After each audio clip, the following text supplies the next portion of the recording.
Hey, can you hear us? Awesome. Do you want to test your? Can you hear me? Yes, we can hear you great. Hooray, thank you. Great. So we're gonna hold tight and we'll get started in a minute. We're gonna be screen sharing. So just like last time, just let us know when you want to advance. Okay, great. For the T points.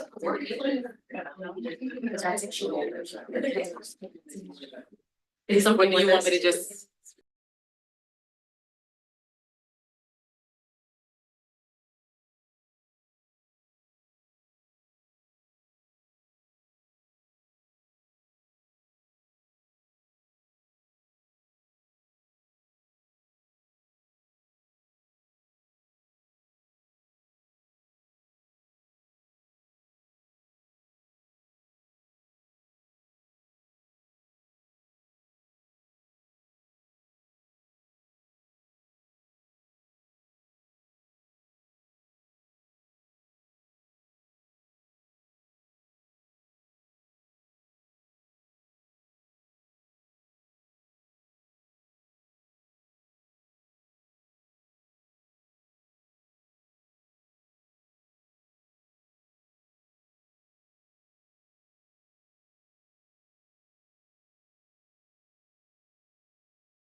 getting one more confirmed. And so with that, are we unmuted? Yeah, Abby, can you hear us? Okay. Abby is joining us virtually, so we will be speaking up. So just being cognizant, we are also live streaming. And so Representative Freiberg and Senator Mizell are unable to be with us today. So I'm going to go ahead and call the meeting to order. And I'm going to say this out loud because I realize that it's so helpful at 1:04 p.m. To begin the meeting, I'd like to ask, and I'm hoping that she's ready to go, Dr. Vicki Silas to call our roll today. Representative Barbara Freiberg, Representative Beth Mizell, Dr. Stephen Barnes, Ruth Lawson. Here. Jan Moeller. Proxy for Jan, Allison Hoffman. Steve Procopio. Yeah. Dr. Louis Sonnier. Here. Melissa Godo. Michael Tifton. Here. We do not have a quorum, but we will, it's a meeting without a quorum, the membership present does not constitute a meeting in which the motions will not be recorded. However, LNOE and guests will present information after the agenda discussion among the members present, and the comment will be accepted. And so before I dive into the next item, I do want to acknowledge, for those of you who were not at our commission meeting last week, Representative Freiberg has been named co-chair as well as Senator Mizell. So I just wanted to acknowledge that before we begin. And then in terms of introductions, I didn't know if Marcus, you just joined us. You wanted to introduce yourself as well, and thank you for joining us. Dr. Barnes as well. Marcus, did you want to introduce yourself and your role? Yes, hello everyone, how y'all doing? I'm Marcus Thomas. I am the Early Childhood Assistant Director in the Governor's Office, and I'm happy to be here, and I look forward to meeting with y'all individually at some point in time. How short of a quorum will it be? One out. Nah. Yes, so although I only went up one over, it's fine, so short of one. And so I want to, again, thank y'all for continuing to this conversation, the continuation of many conversations as it relates to funding and this report. And so although we cannot vote the May meeting report, are there any corrections to note of the May meeting report for this? And that is included in your packet behind the agenda. If you wanted to take a minute and let us know if there are any corrections that need to be noted.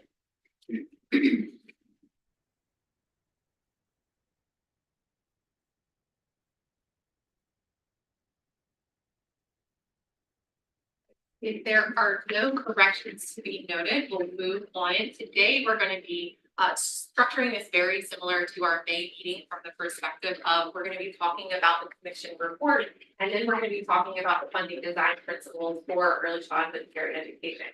And so to present our first item, very excited to have joining us in person, Lauren Sogar, Vice President of Advocacy and Communication Solutions. And so Lauren, I will pass it to you to guide us in our discussion today.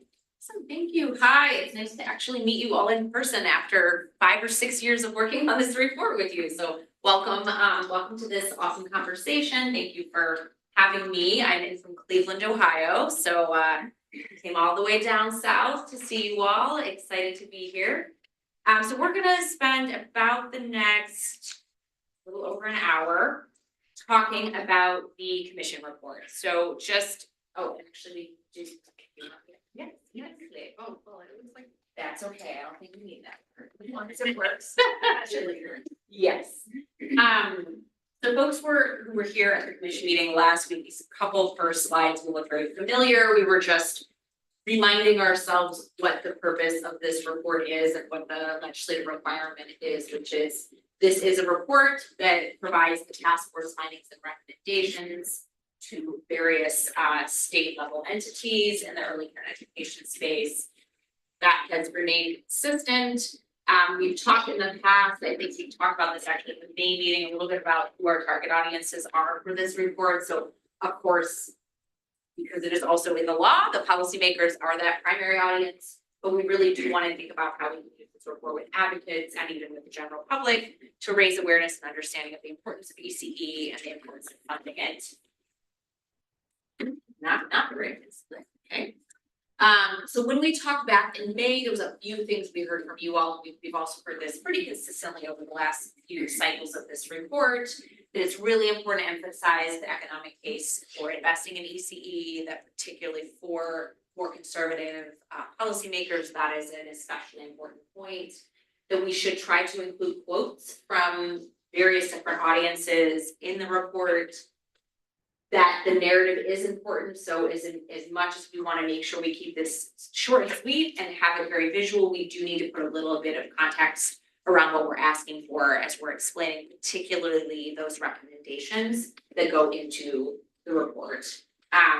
The other quick thing I'll just remind everyone is this calendar year, we were actually doing 2 reports. So we had the February, March report, we're doing September, and then we will go back to a annual cycle. So from now on, beginning in 25, this will just be a fall report. But this year we sort of have a unique opportunity to tell them twice, which is exciting. So with all of that context, I'm going to start by just reviewing briefly our current thinking about the report outline. So very similar to what we've done in the last few years, we're thinking no more than 6 pages, and that's including the title page and the page that lists the task force and commission members. Then we always have an introduction, and we're going to talk a little bit more about some of the visuals to go into that introduction in a minute. I'm going to hand out some drafts. And then this year we're suggesting that we structure the recommendations a little bit differently, that we really try to break out short, medium, and long term. That's in part because we've heard a couple times now in recent conversations that it's really important for the legislature to see that there is a long-term systems change set of recommendations that really that long-term thinking. And so we are suggesting being even more clear about that and actually naming that as a 5 to 10 year set of goals and recommendations. For context, that is where the funding design work goes. So in that long-term bucket. But in that short and medium or short and intermediate term, we're thinking in that 1 to 5 year range. And so historically, you'll remember we've really only had usually 3 recommendations. We've focused on at least one that was about the ECE fund, and at least one that was about sort of a lump sum, B to 3 seats investment. So just to kind of remind folks of what we've done in the past. So this is where we're thinking. So again, pretty similar to what we've done in the past. There's a few things that we're recommending we change. And the bulk of what we're going to talk about today is very quickly, we're going to give you some draft images for the introduction. And then most of the time, we're going to actually have you break up into just groups of 2 and brainstorm recommendations. So we really want to kind of have you all produce those originally this time around. So let me pause there. Any questions on what I've shared so far on the screen? Okay, awesome. So then I am going to hand a couple of things out. Not a huge group, so I think this will not be too difficult. I'm going to actually turn your attention to the graphic handouts, which are the second 2 items. Mark, I'm going to give you some. I'm not going to make you do the heavy lifting here, but would love your thoughts.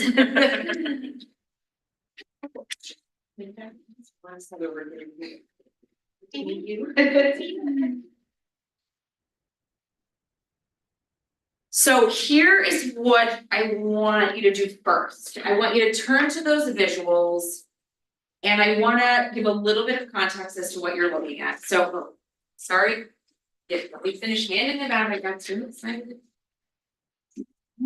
I don't know, right? I do have a copy.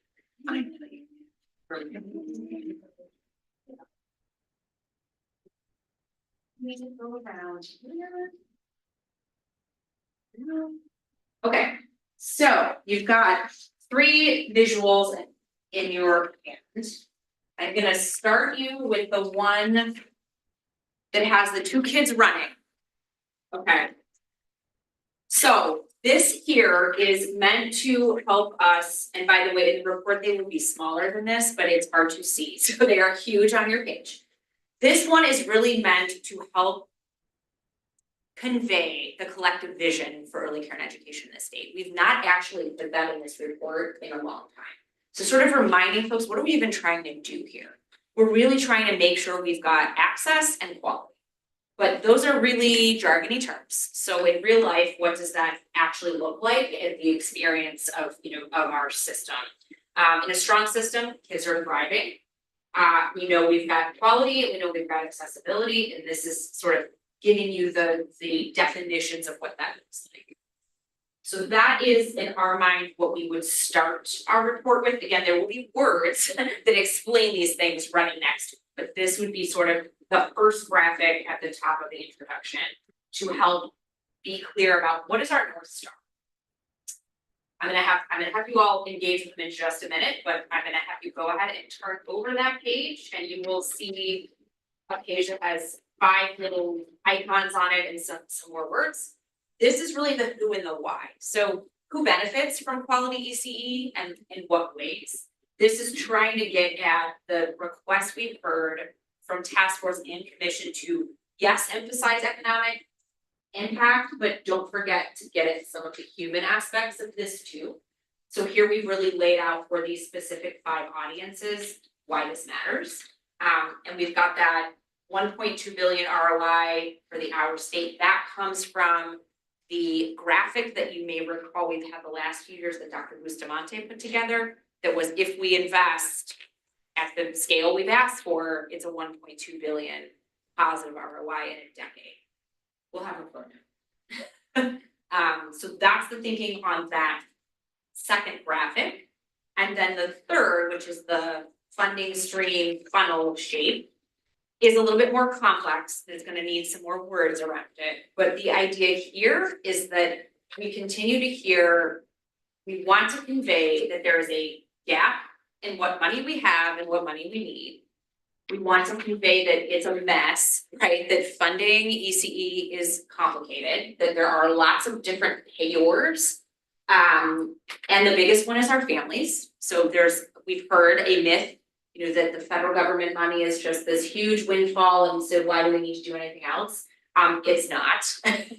And so that's part of what this is showing. And then this is also, it's doing a lot, but it's also trying to show that at the bottom of that funnel, we give the money, that money goes down to the folks who actually provide the care, and then ultimately splashes down to the kids.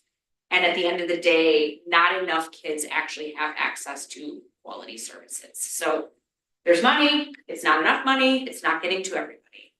And then we're proposing here, these are all estimated values, placeholders. I wanna be clear that we're not trying to say that, the exact percentage of funding is, shown here. We will get all that right if this is the direction we wanna go, but really trying to make the case that, of the kids that need access, only X% have it. And so there is more to do. So I'm gonna pause there because I did want to give a little bit of explanation. I want to spend only about 15 minutes getting your gut reactions to basically what the really excellent grammar on the second bullet here. Do these convey what I just told you I want them to convey? Do they make sense? And are they directionally correct? Or are you like, nope, trash, start over? I don't want to wordsmith, I know colors, all that we do later. Directionally correct, are you tracking? I'm gonna pause. Talk where I said, so whoever's ready to share your thoughts, please do. This one, there's a lot of information to convey here, and I think it gets lost in it. Like the gap in funding. I think you have to really pay attention to every single aspect of this graphic to truly understand what's kind of being said. And I'm assuming like the kids at the bottom, you're representing that only a portion of those children are touched. You got it.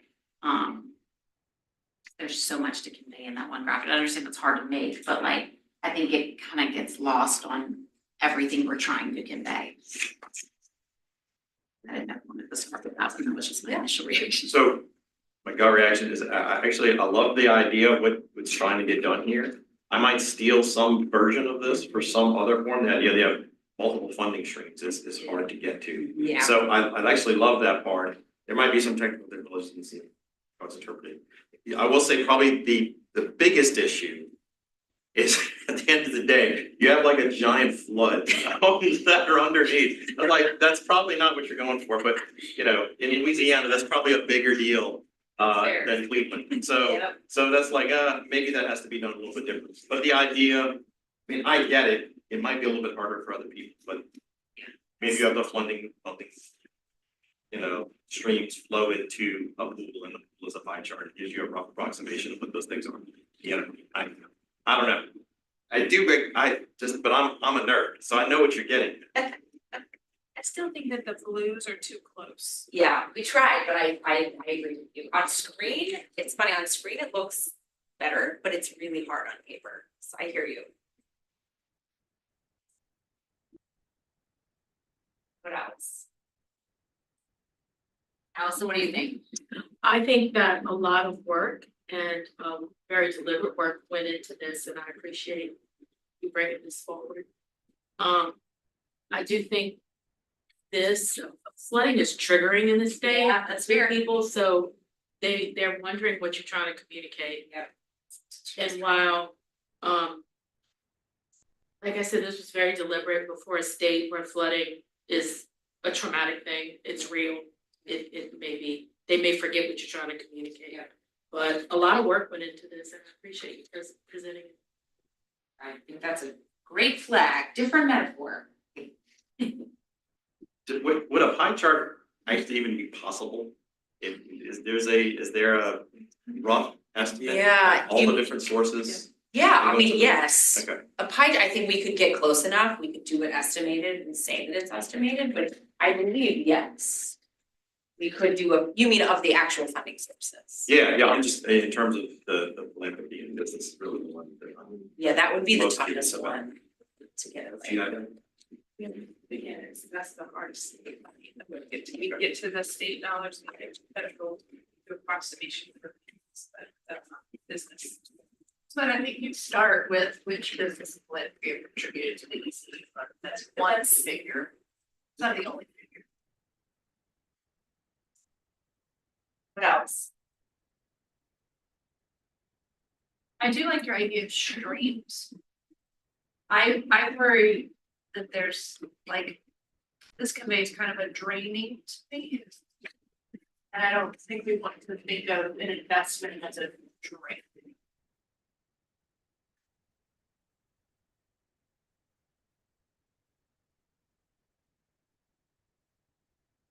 Yeah, I would think that this picture that showed the gap, you know, there's a way of looking at that that might be more questionable.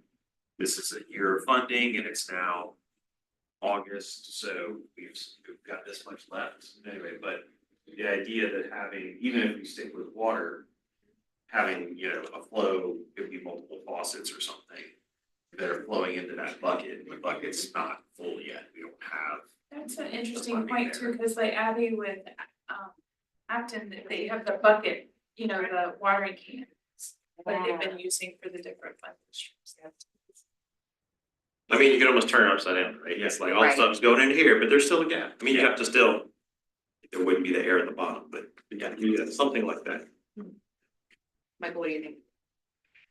Yeah, I mean, I think the fact that in some ways the graphic feels mildly menacing, you know, it's something that's falling upon children in what look to be homes, like, you know, childcare centers. I think that is distracting. Yeah, I mean, I think I have no idea how to convey it better. I do pretty good like the gap in funding. So, I mean, I think the downside with, you know, a pie chart, unless you explicitly call out what's needed, Right. is it winds up looking like, oh, the chart's full, when the reality is we're actually not halfway there. So I think there's that dynamic that needs to be navigated, but I like what it's trying to achieve. I just do think, you know, graphically, my thought is, oh, this is like one of those home emergency repair, like we're gonna drop the 1,000 gallons or whatever on top of somebody's roof things happening. Yeah, that's fair. So I think what I'm hearing is the information we're trying to convey is the information we want to convey. We just need to think differently about how we do so. A, so it is not re-traumatizing the state, and B, because it is just not quite conveying what we want to convey. So that's helpful. Thank you. What about the other? So let's move on to the system, the kids in the middle. Right. Putting aside that they are both white children, which we are going to change.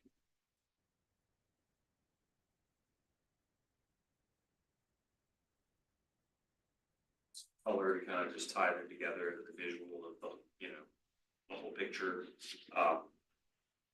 Minor note, but I think we've got, I'm not sure if we have 5 points we're trying to make, or 6 or 7. Yeah. So just aligning that a little more tightly, maybe we need one more color, or we can compress 2 points into 1 point.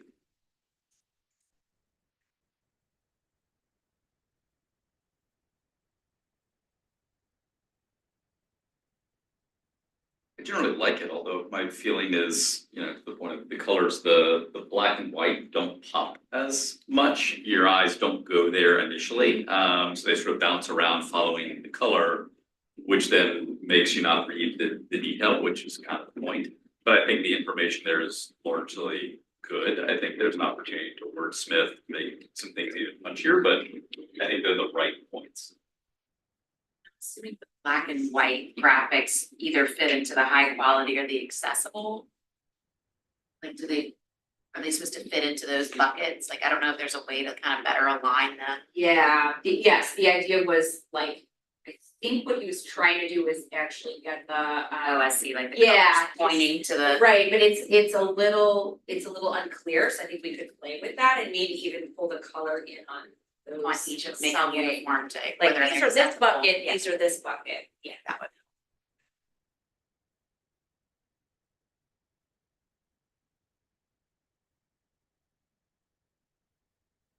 What else?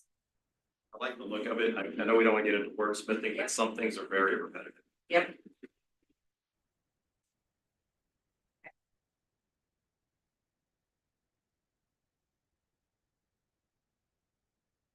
Anything else on this one? Directionally correct, needs a few tweaks. I'm wondering if we need to make the children look a little younger.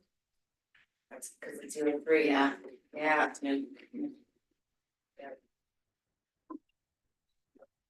Maybe take advantage of the page and spread the wording out of it.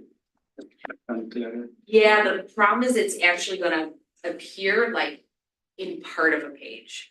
That's the challenge, is we were telling our graphic designer, like, it's gotta be like a quarter page, cause it's gonna be tight, so. I actually think we may have to shrink the kids a little anyway, so that we can get that on there, but yeah, we can play with that, and I hear you on, there's also just a lot of words, and you may be able to pull some of those out in the narrative, so. Awesome. Okay, how about the last graphic, which is, again, really about the benefits to audiences in the state. And by the way, CJS just needs to be spelled out, that's criminal justice system, we were just being Yeah. sloppy when we gave this to our designer to mock up, so that will be written out. In the context of the report, would this title, like, what is this, just to make sure I'm under. Yeah, for this one, in the context of the report, this would appear after we say sort of the what, which is the system one. Here's what we're striving for, the who and the why is this graphics. We would actually introduce this in the context of this is who benefits, how they benefit, and ergo that's why it's so important for us to invest in early care education, because it produces all of these benefits in the state. I think for the employers and economic development, like. I think that needs to be, everything else has got like 3 or 4 bullet points. And so I think, you know, if you're talking about a 1.2 billion ROI on the state, well, kind of what is the return on investment for the employers and the businesses as well? Is something that they'll be interested in. So we know the losses. And try not to wordsmith. If we're gonna expand out criminal justice system, can we do that with ROI too, just so this Yes, is we more of a will. standalone? Absolutely, yeah.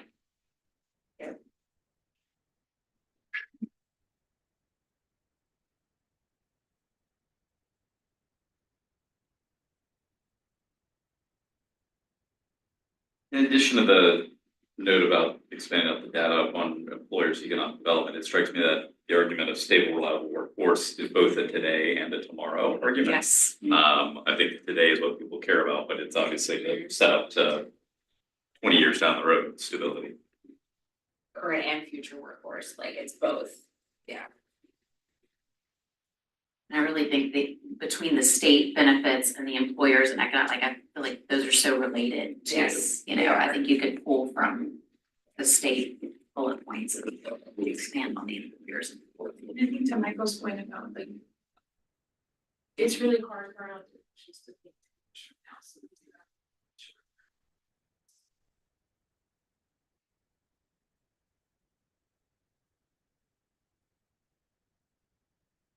Visually, in terms of like the style of these graphics. Do you all like it? The colors used, the way that they look in general.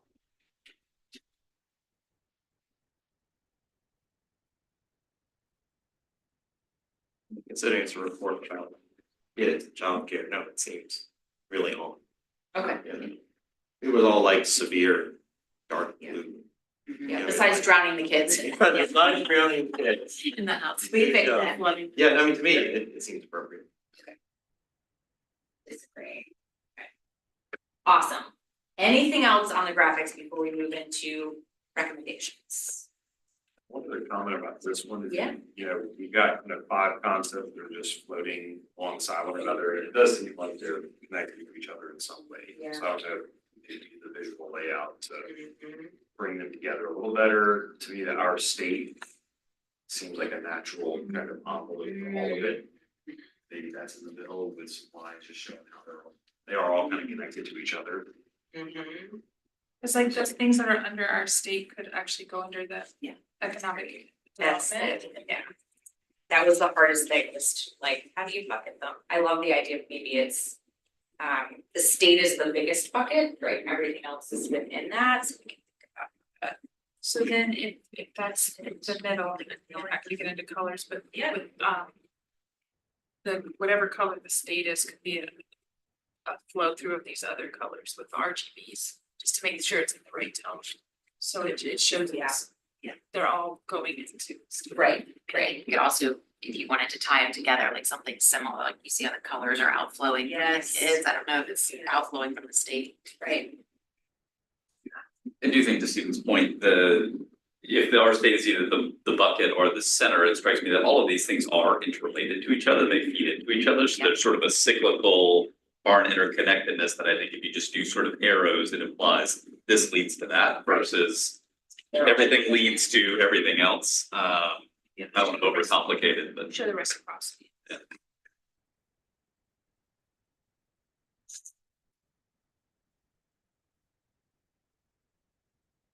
Awesome. Yeah, just to follow up, so not arrows is what I heard Libby say, in terms of like what you have on this page, it's just connections. Yes. Because it does go both ways, so if you just had the colors run into each other, Yeah, that probably would be better, it's the state benefiting from these things, but then, all these different groups are benefiting from the work in the state too. right. And to your point, there's that overlapping and connectedness that we want to try to convey, so I think that's already. Thus the Jackson Pollock look that he did with the kids, because we were like, these things are all related. Okay, awesome, thank you. Let's transition to recommendations. So in your handouts, you have another sheet of paper. The front of it has the outline that I talked through verbally on the screen with a little bit more detail. I don't expect you to read all that, but it was just wanted to make sure it was in front of you. You will also see on this page the initial draft content for the funding design recommendation, which we are going to be spending the latter half of this meeting talking about with the folks at Afton. So keep that sort of aside for right now. What I really wanna have you all do, and you actually have a worksheet on the back side of the sheet, is pair up and brainstorm, especially what would go in the short and medium term recommendation buckets. And then please write down your names and write down your ideas, because I'm gonna collect these at the end, so we don't lose any thoughts. I'm thinking the setup is pretty clean. If Dr. Barnes, if you would be willing to scoot over your Allison, then I think you ladies and you sirs, and then we will be good to go. So if you want any reminders on what we've done in the past, you can ask, but I want you to think totally outside of the box. What do you think we should recommend to our esteemed state legislature to support our ECE system? I'm gonna set a timer. We're gonna do this for a little over time, so let me see. We're gonna do this for about 15 minutes.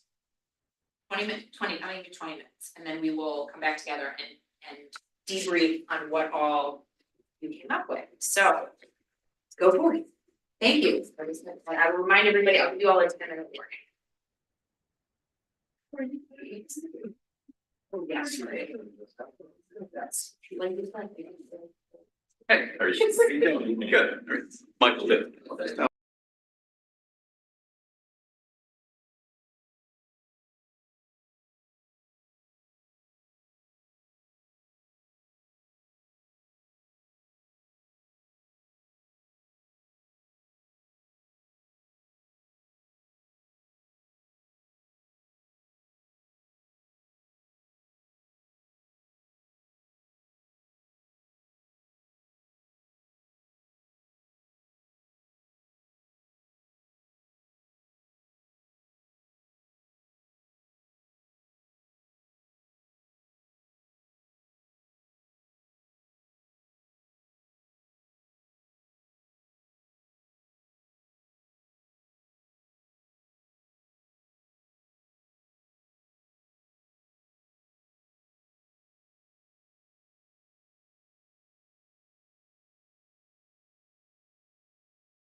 you know, active and thoughtful.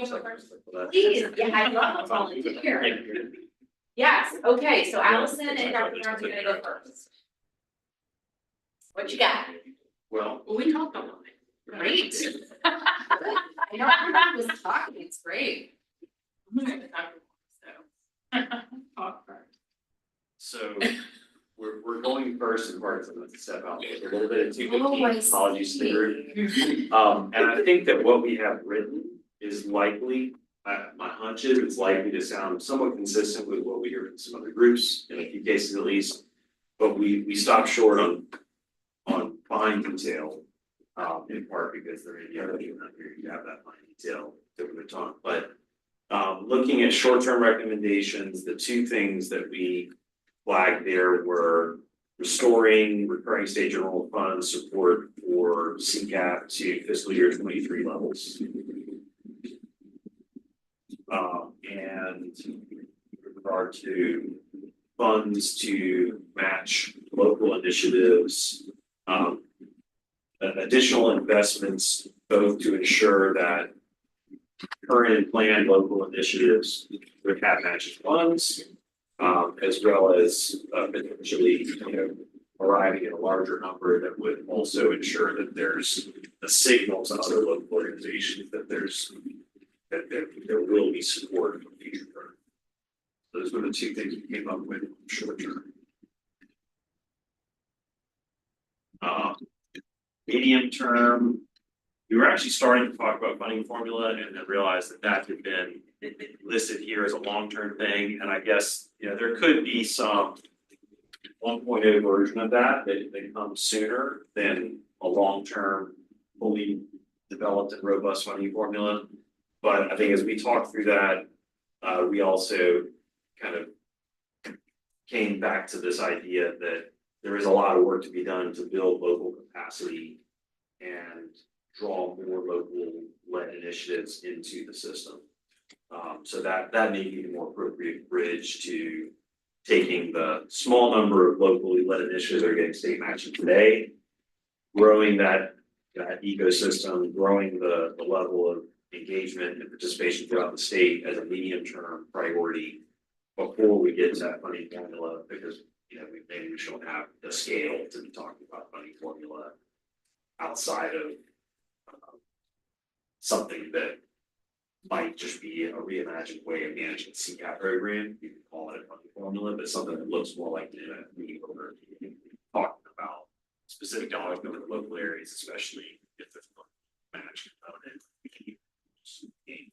So We talked a little bit too about how that local match may look differently based on geography. In some places, they be able to pass a tax to get that capacity they need to draw down money. So it's really kind of at that point, it could be an issue of economic development. It could be an issue of a large employer in a poor parish who may have capacity to actually put money up to draw down. So that's kind of what we talked about, so thinking through those things, which is not really like an MFP, so to speak. But it is considered it could be considered local capacity.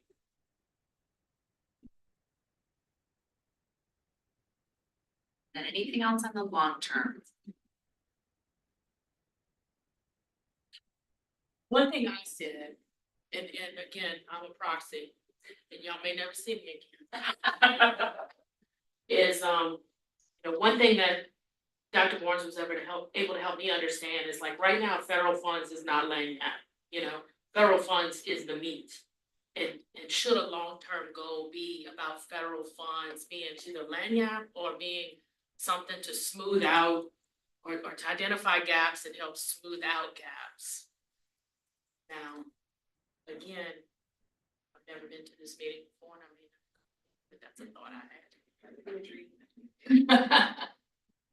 Yeah, federal funds aren't necessarily lanyard here, but having said that, this is a very critical part of many things, including economic development. the last thing I do want to acknowledge, we didn't write anything down about this. We definitely talked a little bit about workforce, about rates of pay, about market rates for childcare in Louisiana. And I think, yeah, there's certainly, I know there's a lot more that we've talked about in this group and other kind of aspects and dimensions of childcare outside of just funding, but, with the time that we have, there's like digging deep enough to really flesh out recommendations, just flagging that Right. those are other areas of concern where there is sure work to be done. And also in this, I come from governmental relations, that's my background, and talking about these first two goals we have for STORE to FY 23 levels and strengthen matching funds is, at this point, they cannot be a choice. Can't do one and not the other. The legislature can't say, yeah, we did this, but we're not gonna do this, they have to do both. So we thought it should be communicated. Who wants to go next?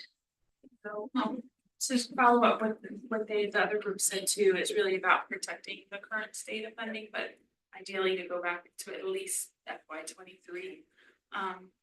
And then we spent a lot of time also talking about the fund, like the need is gonna outpace what's in there. And so to the point that you all made is for the locals that don't have the ability to generate revenue, that's one piece. The other piece is that we have to have more funding going into that fund and to hopefully when they have enough or so much funding going into that fund, that for locals that can't generate their own revenue, they can distribute.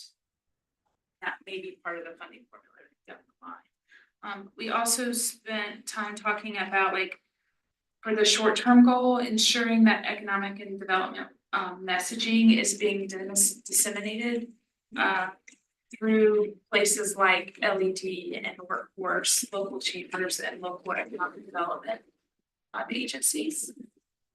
Because messaging is very important.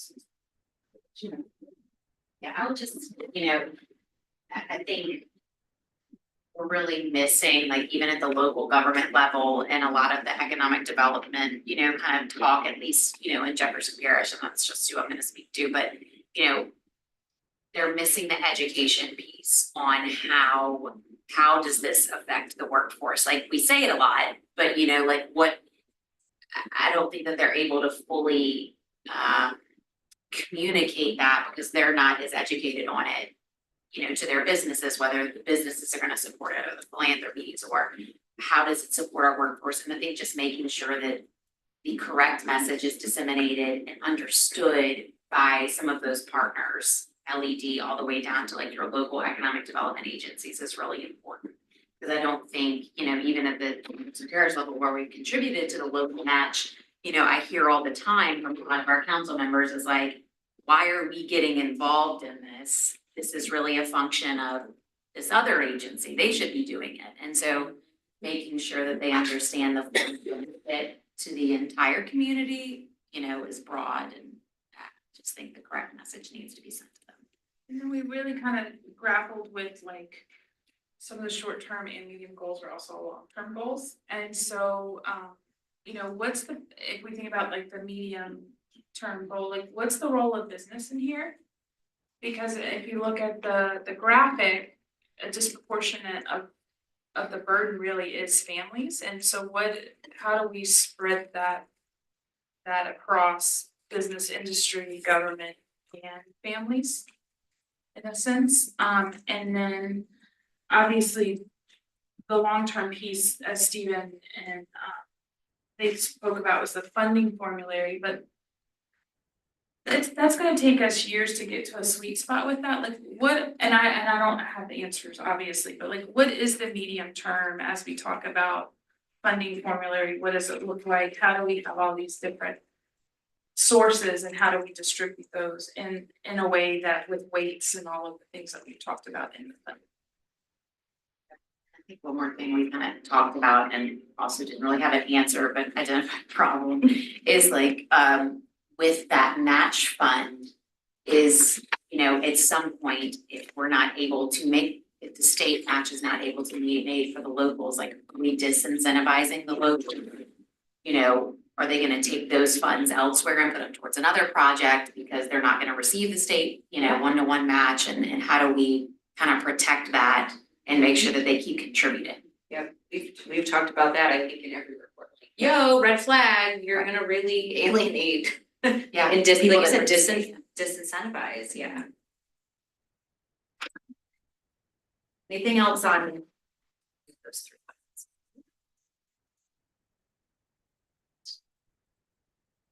Gentlemen, what else you got? I know you wrote down. Okay, fair enough. No particular, well, I guess top to bottom particular order.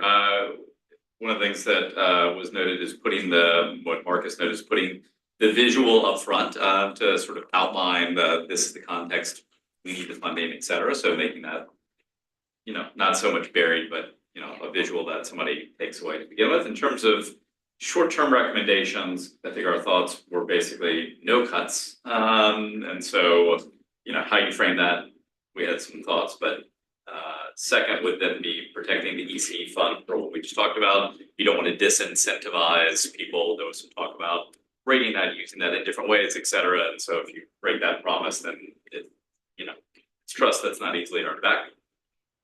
Medium term, we talked about more investment in ECE, both financially and the systems and structures that are necessary to make it successful. So yes, that means more money for seats, more money for all those elements, but then there's also work around. We have a series of disincentives for people who want to work in ECE today. If I have the same degree of education credential, I can make a lot more if I go over and teach kindergarten. So why would I teach in early ed? So solving those sorts of things, the long-term training development for small businesses of this type, there's a need to build those things. And then long-term, consistent, clear funding formula, it's appropriately allocated to and funded. And then we started talking about some of the ways to do that, whether it's sort of the long-term, I think we all know that over time we will continue to allocate more things or we will continue to open up more things. We're talking about hemp-related products eventually going down the road of marijuana, et cetera. And so then it becomes the question of, okay, so when that happens, where do those resources go? I think we can all remember back to, we did the lottery years ago, and that's supposed to all fund education, but does it in practice? No, we just have a shell game. So are there opportunities to think about that and other things as a way to sort of build towards the long run? So, what did I miss?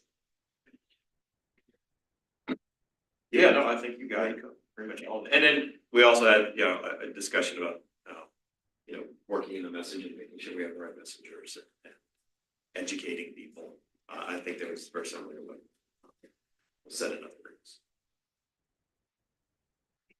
Awesome. Okay, so I heard pretty consistent concepts. I'm gonna summarize on the short term. I heard restoring CCAP to, I think it's FY 24, whatever the highest one was. That was the one we just finished, so we had a 23 to 24. yes. Yes. Yeah, got it. Okay.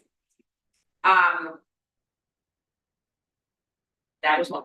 I also heard investing in the ECE fund. Again, it's hard to ensure we can keep the commitments we've already made, right? And again, we've done this one pretty consistently, where we put in there the number, like this is the anticipated drawdown. This is how much is left. If you don't close that gap, it's gonna be egg on your face kind of thing. So we've done that. I heard that one. I heard the ensuring that economic development message is being disseminated. I have a follow-up question on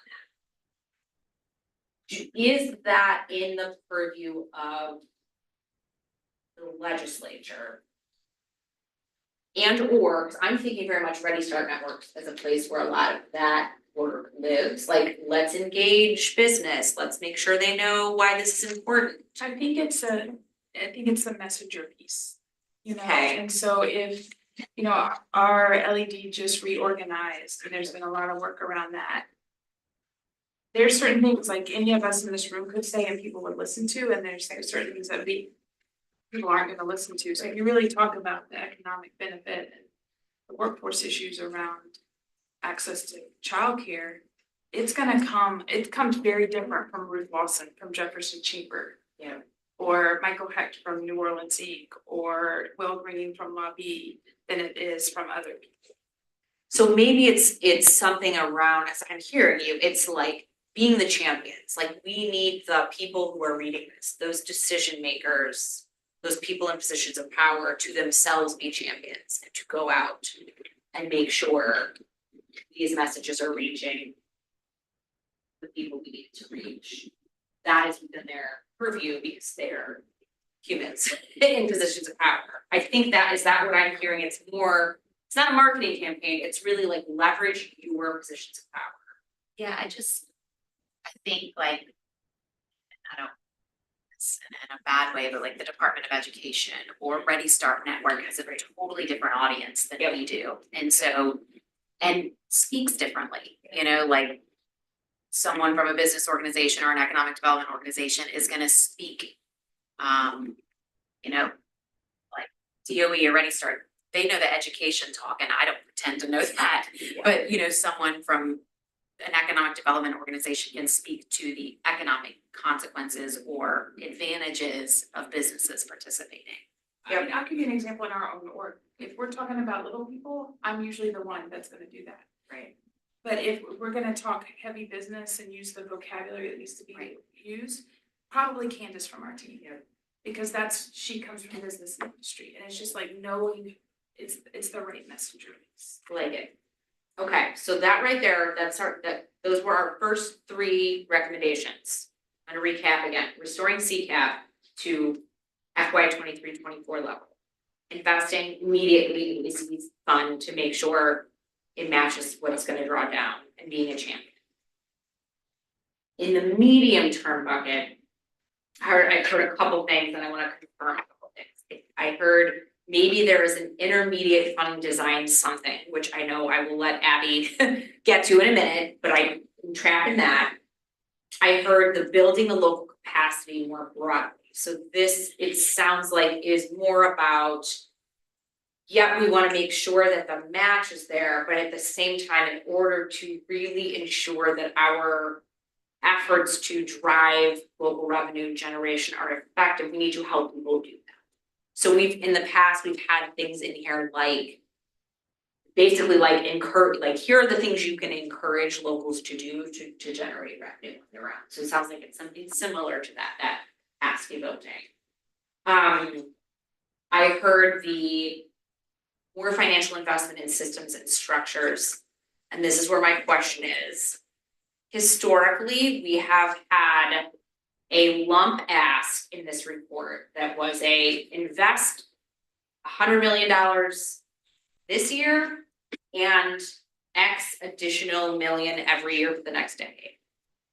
I'm hearing that maybe we bifurcate that and it's the restore CCAP to FY level at whatever that 80,115, whatever it is. And in the medium term to get at, and I think it was Michael who said this, to get at that more financial investment, that's where we would put and also every year for the next decade, I want you to invest another $100 million every year. So it's the same ask we've made, but we're breaking it up. Is that making sense? That was one of my questions I was gonna ask. Yeah. And conversation that we tried to have in the last report, was you could keep the number the same, basically the 115 million over 8 years, so you're showing that you, instead of the 10. Right. And I don't know where that'll fit in this report, but I think that's part of the conversation too. Because we reduced the amount of money that was being asked for 10 years versus saying, let's keep it at the same number, the number of dollars the same, but for less time. So. To get to the same amount. Correct. Yeah, to be able to serve the same amount of kids, I Correct. should say, yes. I wondered, Michael, though, if you were actually talking about either additional investment or thinking of the investment slightly differently to do things like give additional pay to retain a workforce. Yeah, I mean, it strikes me that what we need to do to get to where we want to go in the long run is we have to both invest dollars more net and do a whole variety of things that today And then to we are whatever, not doing. those structures, yeah. Cause we can Okay. keep throwing money into the seats, but we're not solving every problem. Yes, at the moment, we got a leaky bucket, we gotta plug the bucket in addition to grow the bucket, in addition to fill the bucket up. Or whatever the appropriate analogy is. Love that. Damn it with the water though. Yeah. Kill me. Okay, so yes, I'm gonna put workforce compensation aside for a second. So if we had short-term restore to CCAP, medium-term invest 100 million every year for however many years the math works out to be. That would get us at least seats wise, that just addresses the seats problem. Then separate from that, other thing I heard, I don't lose, was the ECE fund. So if short term is invest X million, we don't know what that number is, but whatever it is, immediately this year, so that nobody doesn't get their match. Let's say it's 50 million, I think that's roughly what it was last time. Is there a medium term, is there a specific medium term financial ask for the ECE? Like this past year, we wrote in something about actually codifying it into law. Like you have to match it every year. We could do that again, or we can say, yep, this year we want 50 million, next year we want 75. Keep up with all of the strong local growth. Just asking that question. What's the medium term ECE fund?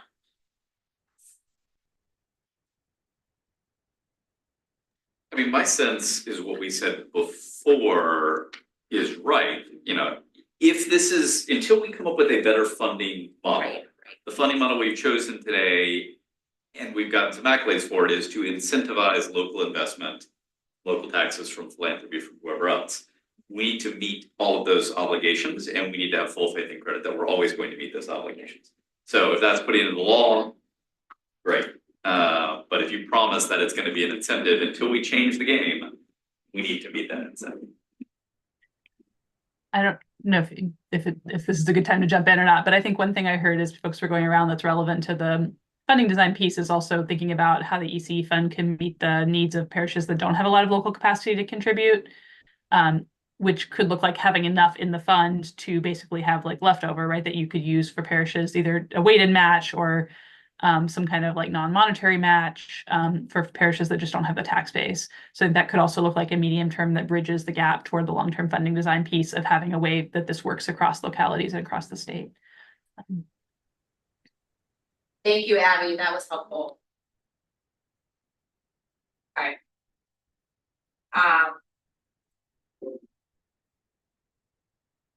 The role, okay, just making sure I didn't miss anything, I want to make sure I talked about building local capacity, funding. Okay, so then in the long-term bucket, in addition to the funding formula, long-term funding design. I did, of course, workforce compensation I heard, so we need to say something about whatever that is gonna need to be, what the kind of latest is on that. Again, I don't know if we will have a concrete financial recommendation, like X amount of dollars. But it sounds like we need to say something, we need to acknowledge that that is still a system problem. And needs to be addressed, needs investment. And then I did also hear sort of the looking ahead to, I call them syntaxes, but right, like what are the other future funding streams that we need to make sure are gonna actually come to early care and education? Ignorant question on my part, I don't know if that is also part of the broader funding design conversation or if that is a separate thing. That's a question for you, Abby, it feels like we wouldn't wanna have a recommendation about like securing marijuana taxes for ECE unless it's part of a broader funding design plan. Yeah, I mean, we're going to talk about it in a minute, but I think the funding design piece of this is thinking about like how the different revenue sources come together and how state revenue builds off of federal revenue and incorporates local, right? To like, and maybe we include business in that too, to think about like how we bring all those sources together to meet the need.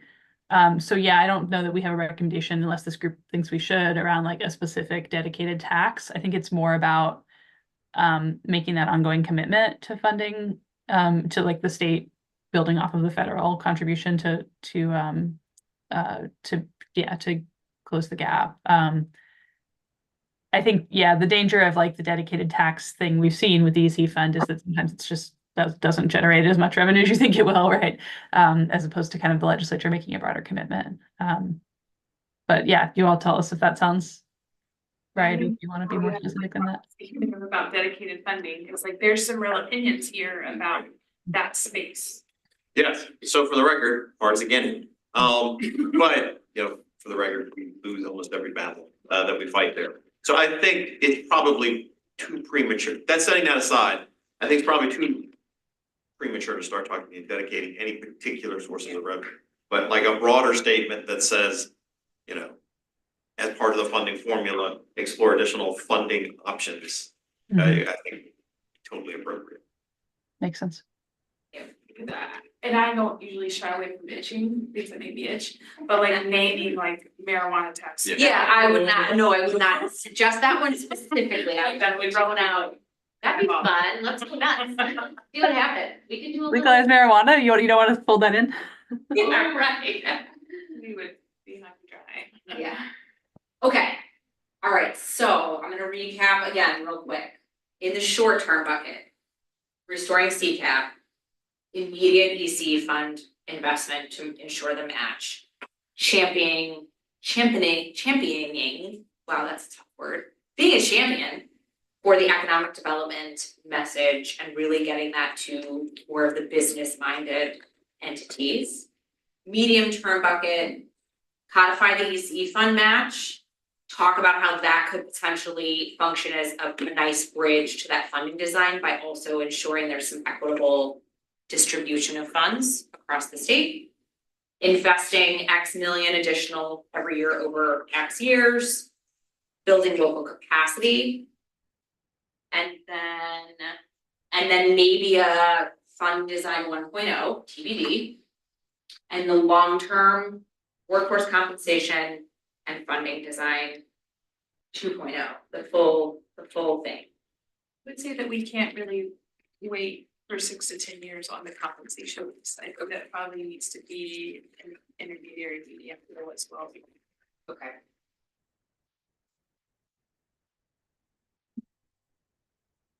All right, did I miss anything?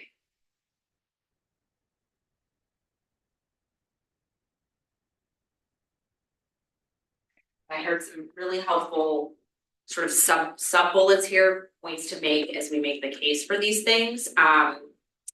And I will definitely collect your sheets because I'm sure you all have some good notes in there as well. Thank you. But this is exactly what we wanted to do. So I think just in terms of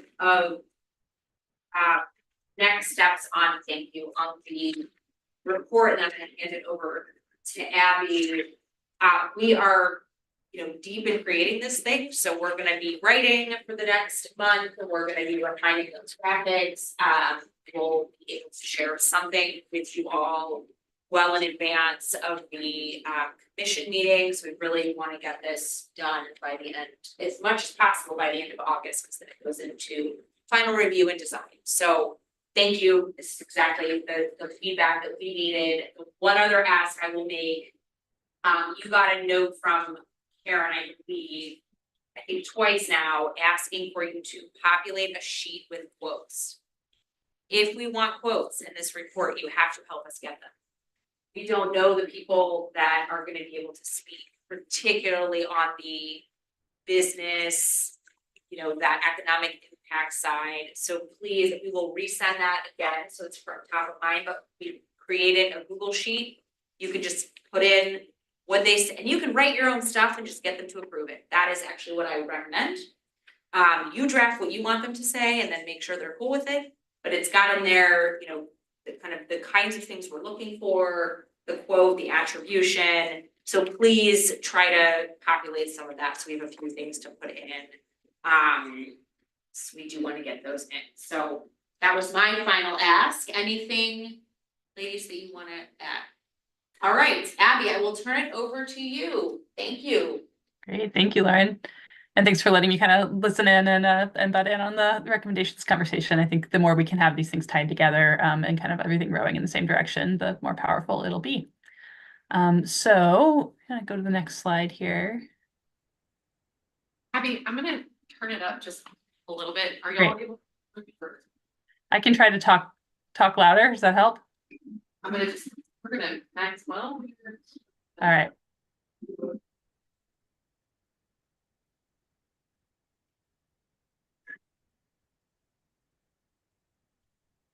Okay, see if that's any better. Can you all hear me? How are we doing? Volume one. Not I getting think- enthusiastic guesses, so. You're fine to continue. Okay, great.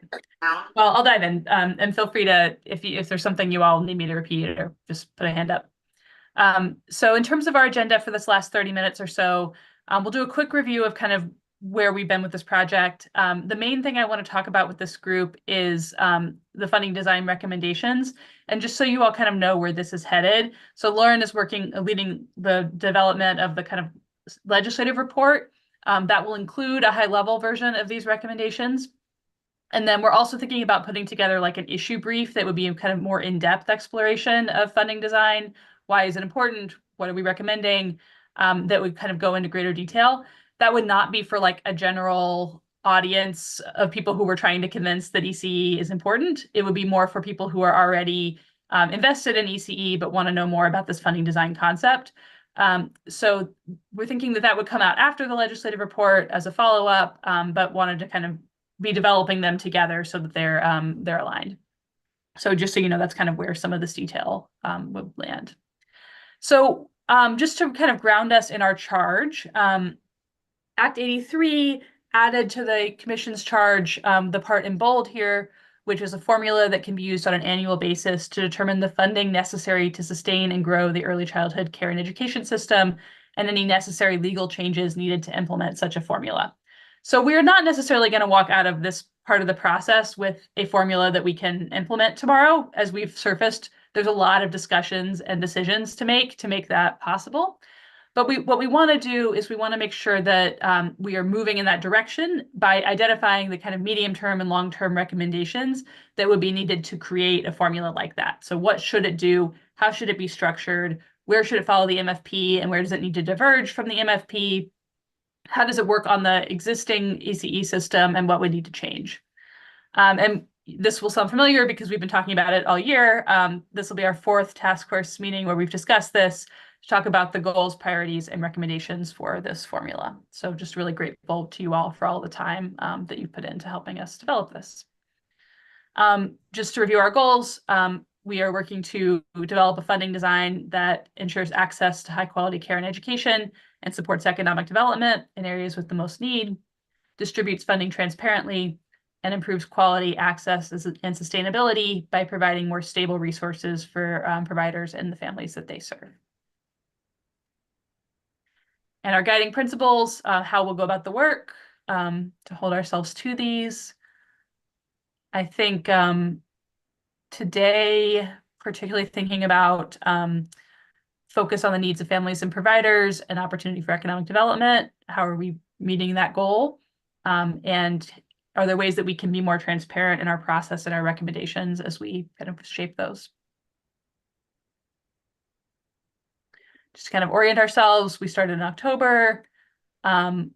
We've been in kind of this design phase, and we're now working into recommendations and report toward the end of this year of the process. All right, that's my very brief overview. So thinking about the recommendations themselves, these are really intended to reflect what we've heard from you all. So would love for you all to flag places, note places where you think that they diverge from what you want to say or want to communicate. I will try to incorporate some of the feedback that we got from the commission last week as we go through these, because we had some feedback from them.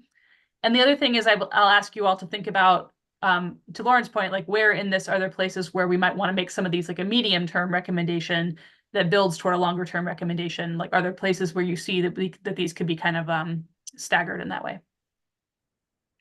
All right.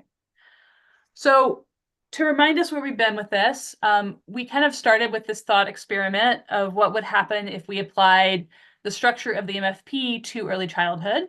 We noted that there are a lot of differences in how these two systems are structured that we don't want to gloss over. And at the same time, the MFP gives us a model for stable, predictable, adequate funding. So we discussed which elements of that structure could be adapted for ECE and where ECE requires a different approach, particularly around the local role and governance. And our recommendations reflect steps toward creating a funding schematic for our ECE system. And in terms of vocabulary, I've been using funding design as kind of a broad umbrella of all of this. A funding formula or a schematic can be like one piece of that, that would also incorporate things like, the funding formula might tell us who needs what money. There's also a question about revenue. There's also a question about how that money goes out. Those are all would sort of be part of the broader umbrella of funding design. So we can go on, yeah. So this is kind of our high level outline of the recommendations that have emerged from this process and how we would move this from a concept of we want a funding formula to how we actually operationalize that. And we group them into 4 kind of categories. The first is around access, being strategic about increasing access over time. And we're going to go into each of these in a little more detail in a second. The second is adequate funding for quality. So this is really where that MFP structure of base funding and then weighted for student need comes in, and that's like aligned and sufficient across settings and across parishes. The third is about revenue, so sources of funding. So maximizing existing funding, federal funding and existing sources, and then incorporating local contributions, and then the state playing a role in making sure that everybody kind of has the baseline. And then the last one is about stability and structure, so expanding existing strategies that promote stability.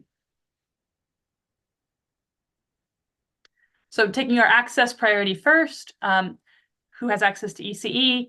What we heard from this group was to strategically prioritize access for the highest need families while moving toward universal access.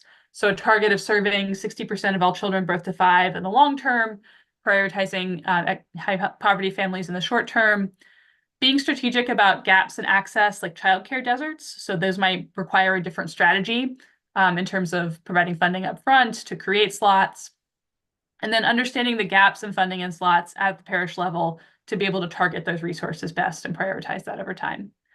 I'll add here that the commission talked some about, thinking about need a little bit more broadly than just based on poverty level or income level. So thinking about, for instance, families that might be the kind of ALICE population, working class population that is making too much to qualify for current benefits programs, but not enough to afford care on their own. And then also thinking about groups like student parents and folks like that might be kind of needing particular access to care, but may not be prioritized by current programs. So I'll pause there because I've been talking quite a lot. Maybe let's go back to that one and just see if folks have reactions, additions, edits, concerns about this recommendation.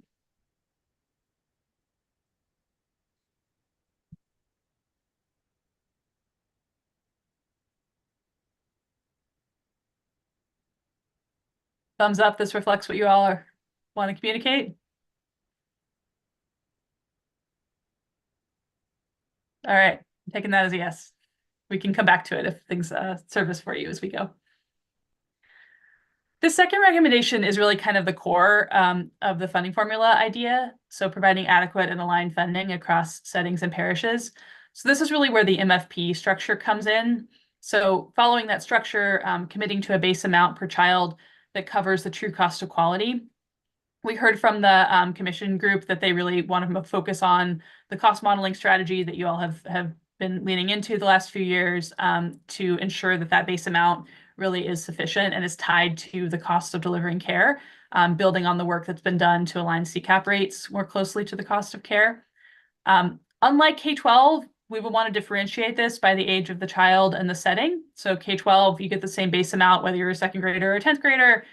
We know in early childhood that infants and 3-year-olds don't cost the same. So we would want to differentiate that. And then also think about like home-based versus center-based versus school-based providers. Again, fairly funding all providers in the mixed delivery system to preserve family choice. So if you know that the funding is going to be sufficient across all those different settings, then families can choose the setting that works best for them, not based on the funding kind of steering them one way or the other. And then also getting into weights here. So thinking about child and community level needs, the weights that we discussed to consider include special education, English language learners, children in foster care, or families experiencing homelessness. And then also thinking about community level factors like childcare deserts, providing an incentive to create slots, startup funds, that kind of thing. Thinking about the particular needs of the community and not just the child. But we also would recommend further engagement with providers and families to inform what those weights should be and their amounts, because we want to really make sure that if we're making a recommendation around a weight for special education, that we're thinking about really what are the costs associated with serving a child with special needs. So there's a lot in this one. Pause here. I have a question. Mhm. I have a quick question, and I'm a proxy today, so I don't have the background, so I apologize if my question has been covered in previous presentation. I'm sure it will be helpful for folks, even if it has been. So I'm actually a former teacher here in Louisiana, and I know, unfortunately, a lot about the MFP. Mm-hmm. One thing from I guess, school's perspective is October the 1st is the most important day because that's when you count kids. Mm-hmm. And districts are reimbursed based on the MFP. So in a model that would be like, quote unquote, the MFP for childcare, is counting the child where the child is important in this? And I'm asking, I don't know. Yeah, no, it's a good question. It is, right? Because if you're determining funding based on a per child amount, you need to know how many kids and you need to know which of them qualify for those weights. That actually came up in the commission meeting as well. Somebody was talking about, there's the October count and then there's I think it's February count. And sometimes you lose funding between those, right? If you have fewer kids, you have to kind of reconcile that, which could be a big challenge for a provider that's operating on really thin margins.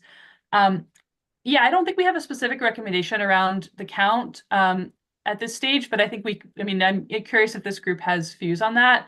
I think typically the way it's done currently is kind of a month by month basis. Looking at Karen, she can tell me if that's right or wrong in terms of CCAP. Yeah. Yeah.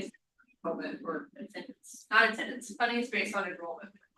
Month to month, right? So you have this many kids in April, you get this many dollars for April, right? But then also there's a contracted slot strategy where you have, that funding, you have a contract to serve X kids for a year, and you need to fill those slots, right? And so there's a little bit of a question there about filling the slots. But if you do, then that funding is guaranteed for the year, which is helpful to providers. So it gets into a little bit like, how does the funding get out to the provider? And wanting to make that stable, but also reflective of actual enrollment and changes in enrollment. So that definitely is a balance. I'm curious if anybody has thoughts about how we might want to address that in these recommendations. Thank you so much for answering my question. Yeah, sure. It's very helpful. I think it's important to talk about if right now in childcare, if you're basically getting money for service you've already provided, because in the MFP, you're getting money for service you haven't provided yet. Right.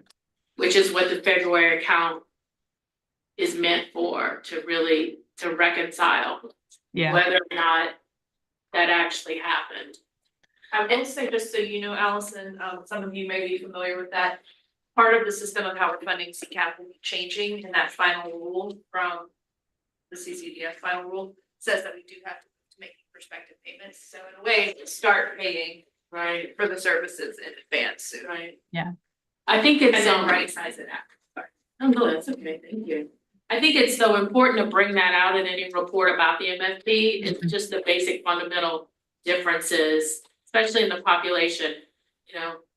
Right now, Louisiana law says every child has to be enrolled in a school a certain amount of time during a certain age. So it's easy to make the count, if every school's counting the same day. So I just think it's important to draw those out as well. Thank you so much. And we Yeah, of do, course, and there's more fluctuation in early childhood, right? It's not every single kid is enrolled all the time, so, yeah, sorry, go ahead. Right, and it could be an issue of custody, maybe, you know, when a child is with one parent, they're closer to one daycare, or, you know, I don't know personally, but, you know, there could be lots of fluctuations. we do at least have available for the discussion, as you know, we do also in early childhood do a child count on October 1 and February 1, so it aligns with the K-12 system Okay. currently. Yeah. But then we also do daily attendance, just like schools do in addition. Right. Yeah, so that sounds like something that we want to address in terms of understanding that it's possible there might need to be more frequent counts in ECE given that fluctuation, and so that providers don't end up having to like reconcile a lot of funding, you know, late in the year, but also providing as much stability as possible through that advance payment, so that they kind of can plan around that. So yeah, I appreciate that. We can definitely work that in either here or somewhere else. Great. Let's keep going, and happy to circle back to that. This third recommendation is around revenue. So maximizing existing funding sources and incorporating local contributions. Again, a lot going on kind of under this grouping. The first piece of this is maximizing existing federal and state funds to serve as many children as possible. So use of Head Start funds and partnering with local grantees to make sure that they're really maxing out those slots. Continuing to promote high uptake of the LA4 program, which reaches a lot of 4-year-olds.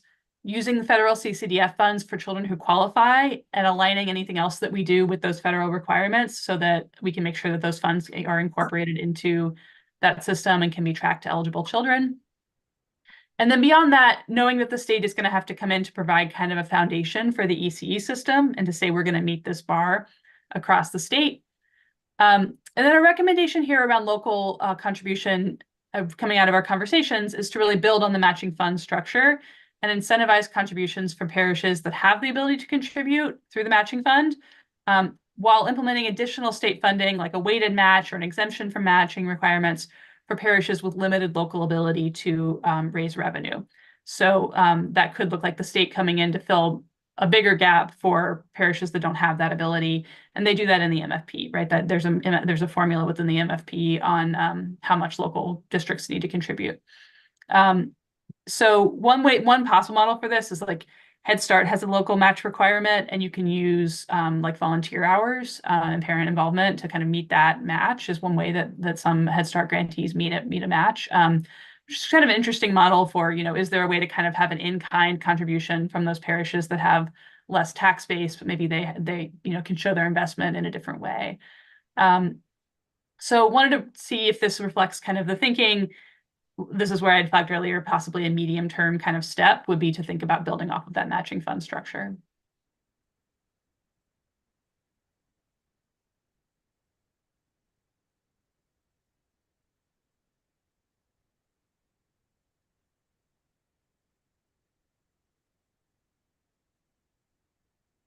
Clearly, it's perfect.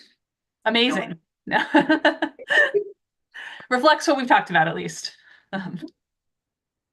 Great. And then the last piece is really around, I think what we were kind of touching on is how do we promote stability? And this goes to how do the funds actually go out? So the distribution of the money and not just how much money. A lot of providers, when we did provider focus groups, told us that how they get the money is almost as important as how much money they get, because if they aren't getting it, you know, in a predictable, timely way, then it's really hard for them to make payroll, plan for cash flow, all of those things. So expanding the contracted slots approach whenever that's possible, using CCDF slots for eligible children, and then maybe other slots for working families, relying on local partners, Ready Start networks to inform where those contracted slots are and be responsive to local need, as they already, you know, play a role in that. As Carrie mentioned, payment in advance and payment based on enrollment rather than attendance are already aligned to federal guidance and things the department is working on, but wanting to sort of lift those up.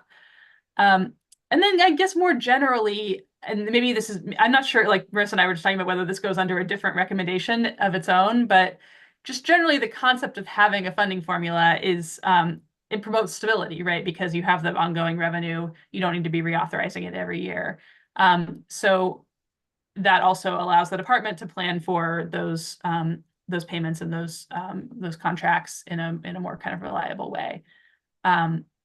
So I'm interested in people's input on whether we should break that into its own kind of highlighted recommendation, or whether it kind of can go under this umbrella of promoting stability.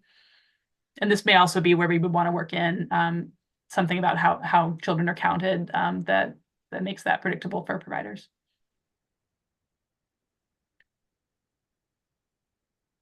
Well, that you need to break it out separately as its own recommendation. I guess the point I wanted to make is that when I look at all four of these, the thing that is noticeably missing is this element of quality or excellence. Like we're talking about expanding access, we're talking about creating stability, but if you sort of say, okay, but is it good? Is it really meeting the needs of kids? That's sort of implied, but it's not necessarily a headline throughout.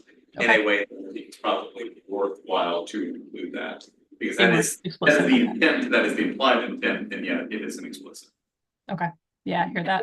Especially given Mr. Hell's comments at the last commission meeting, that part of what they've heard from house members is that they're not seeing the value of early childhood and that it's making a difference. So the idea of starting with quality, and then also explaining how quality does lead to those.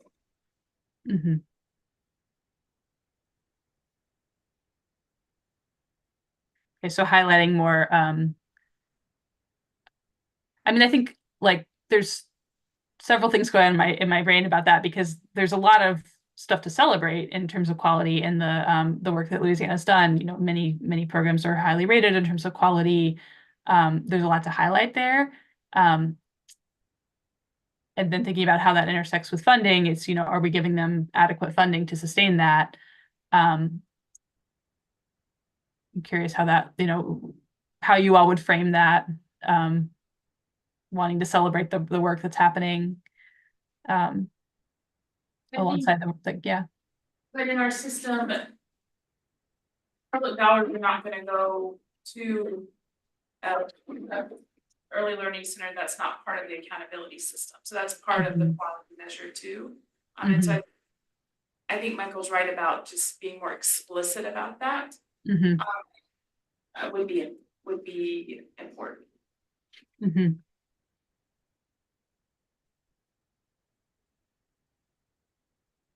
Okay.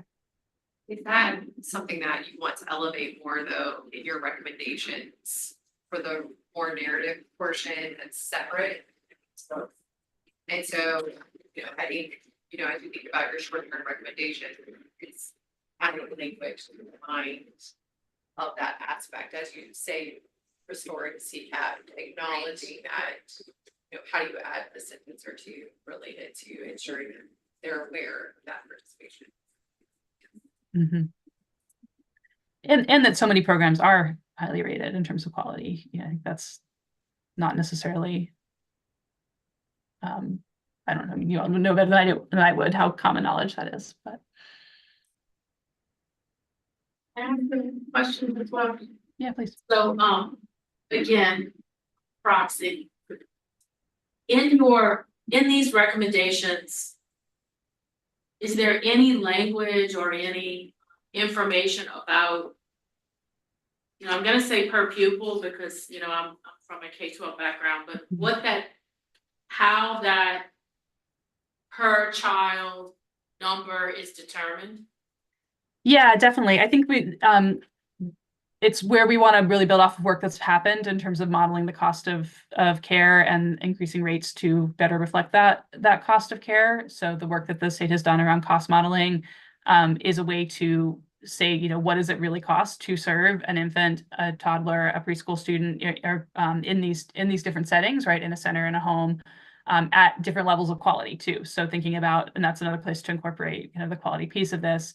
If you're meeting these quality benchmarks, that is more expensive in some ways, and wanting to account for that. So yeah, it's very important that base cost not be just kind of randomly out of thin air, right? That it really have a lot of basis behind it of what that cost really is. Does that answer?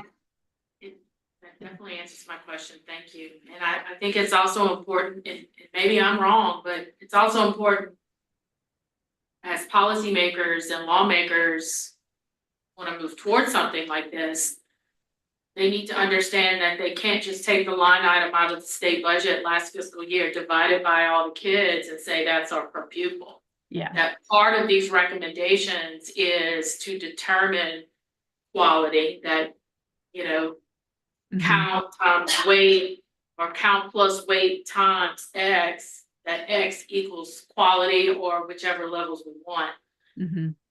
or whatever levels are recommended. I think it's very important that, that's part of this conversation. Mhm. And also that it may need to be updated over time, right? That like what that Right. level is today could change. And it's also, it's a workforce compensation conversation as well, right? The biggest impact of that cost is what the staff in the classroom are paid. And we know that that's not adequate right now. So, Thank you. yeah, I appreciate you highlighting that. So maybe for our last 2 minutes, I'll just kind of tell you all what we're thinking in terms of the issue brief.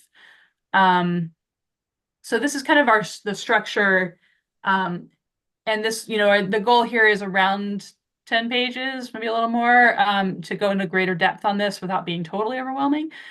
So we'd have an executive summary with the recommendations, give a little bit of the legislative background and kind of how we got to this point, previous work, engagement with you all, the focus groups we did with providers, what we heard from them, and then kind of justify a little bit like what is the need for funding design, why go through this exercise, both based off of what's going on in Louisiana, providers' experiences and challenges with funding, and how that compares with the K-12 funding formula model. Give some design principles that we've talked about a lot around like alignment, adequate for quality, targeted, transparent, stable, what we're trying to achieve with funding design, and then go into these recommendations. So that's kind of how we're thinking about the structure. Are there things that you all would definitely want to see in this? And then going back to the recommendations too, is there anything that jumps out that's, you really want to make sure is covered that you're not seeing or hearing, besides the things that have been raised so far? Just because no one else said it, I think it's important just from a transparent point of view, just to let y'all know that I personally vacillate between being skeptical of a funding model. I just think it's a little premature when we still have so much work to do on just getting the normal work done and expanding capacity.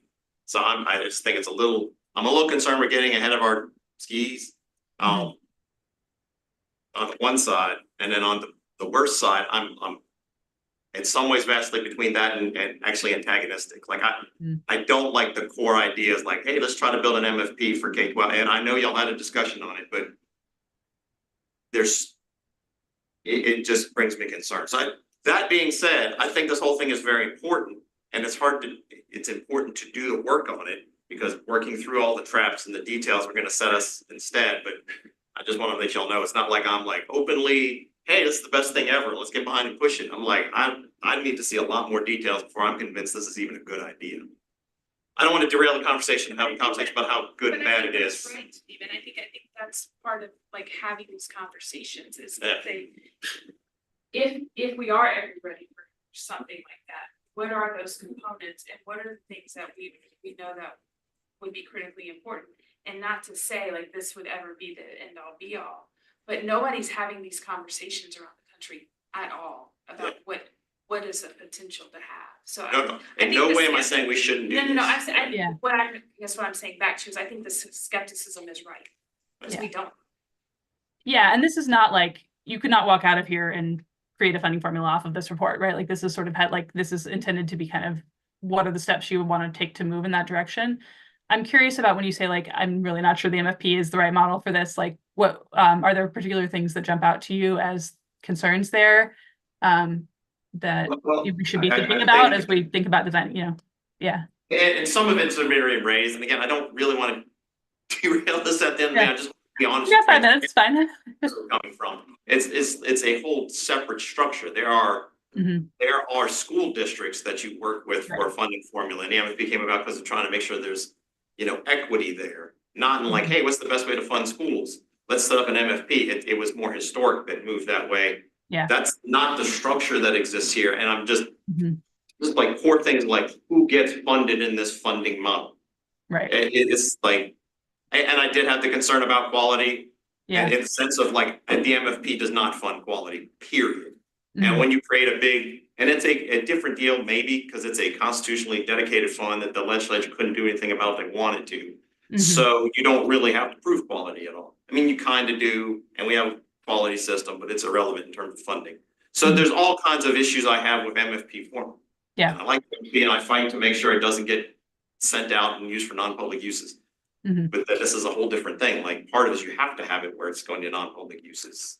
You know, Yeah. in fact, that's a benefit in some ways if it's performed right. So, but again, I don't really want to have the conversation too much about that. I think this is good work. I was just really making sure y'all know that, you know, I was just having some concerns. No, I think those are right. I mean, I think the question of like who gets funded here is a really good question, right? It's we're leaving it a little open on this because there's not a school district equivalent to receive these funds.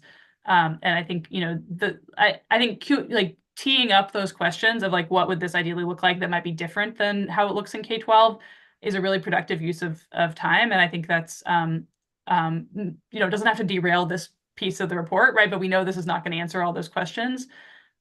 So if that's a conversation that this group wants to continue having around like, what does it really mean to like wait for childcare deserts and how will we actually do that? I think that those are really productive conversations to dig deeper into, and we could think about like how to do a deeper dive on those pieces of it. I appreciate the voicing the skepticism. I think that's always helpful to voice dissent. So I appreciate that. I mean, I'll just quickly echo because I think it's important to say, I think what we all want is how do you thoughtfully get to a long-term model that has quality, accessible, early childhood, stable early childhood education that meets the needs of our state and our kids. We think there's a value proposition here, whether it is a funding formula, some creative arrangement, et cetera.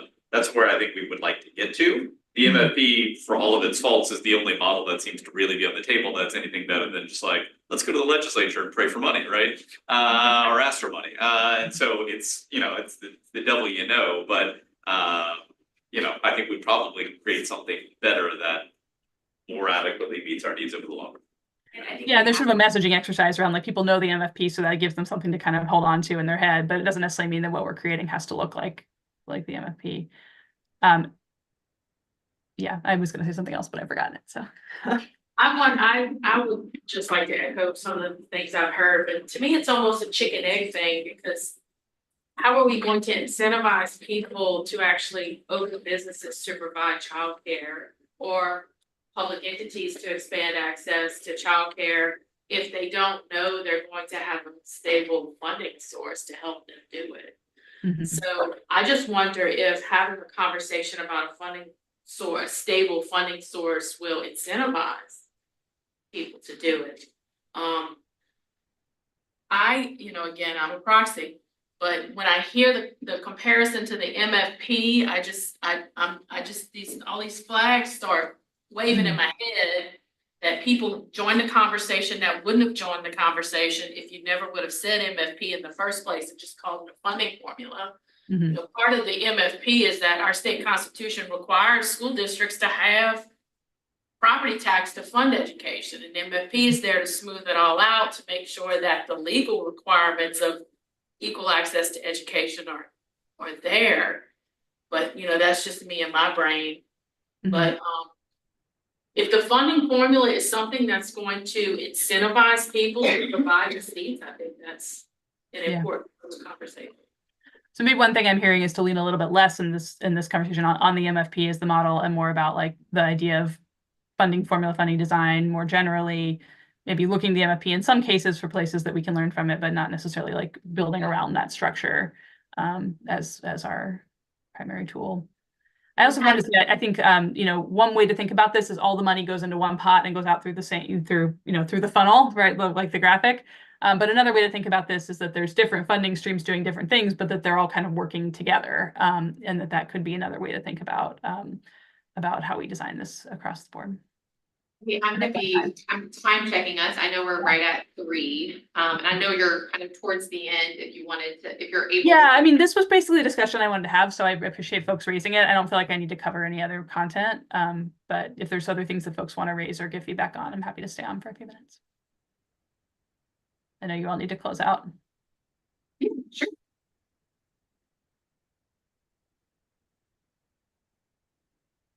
So I think, in terms of upcoming events, we'll be in touch as it relates to the next iteration of meetings. The next on the calendar commission meeting is in August, and I do not have it in front of me. I thank you. I don't think we have anyone that wants to make public comments. Welcome to, if there are anything to add.